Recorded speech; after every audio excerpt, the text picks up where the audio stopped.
Indira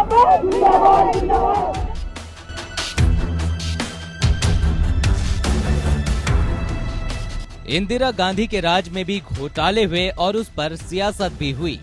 jeep scam में इंदिरा गांधी को अक्टूबर 1977 में पहले भ्रष्टाचार चार्ज में गिरफ्तार किया गया था, लेकिन जब उनके खिलाफ कोई सबूत नहीं पाए गए तो जज ने इंदिरा गांधी को बिना किसी शर्त के तुरंत रिहा कर दिया था। उसके बाद जीप स्कैम में कोई सुनवाई नहीं हुई। In a parliamentary democracy, is a judge competent to override what Parliament has done? The decision I took was ratified by the Cabinet and by the Parliament. It was not only accepted, it was applauded by the entire nation.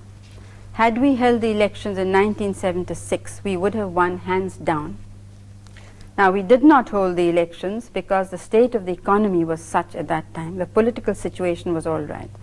But the state of the economy meant that we could see that if we continued, I don't mean us as people, but the policies we were pursuing, if they continued, we could give India a sound and stable economy. Maruti घोटाला 1974 में हुआ था। इस घोटाले में पूर्व प्रधानमंत्री इंदिरा गांधी का नाम खूब उछाला गया। कहा गया कि मामले में पैसेंजर कार बनाने का लाइसेंस देने के लिए संजय गांधी की मदद की गई थी। 1973 में सोनिया गांधी को Maruti technical services private limited का एमडी बनाया गया था।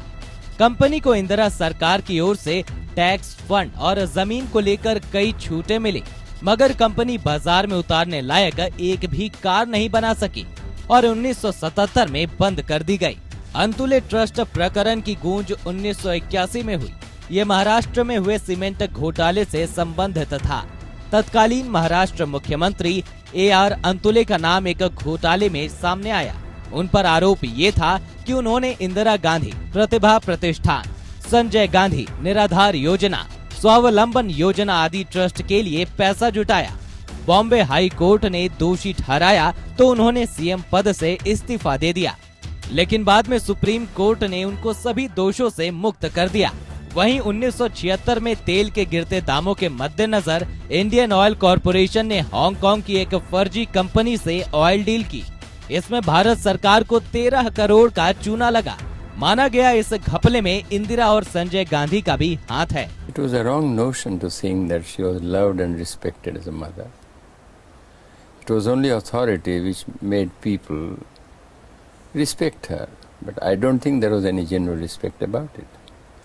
But even if there was, what was done during the last 2 years of emergency was terrible for the people.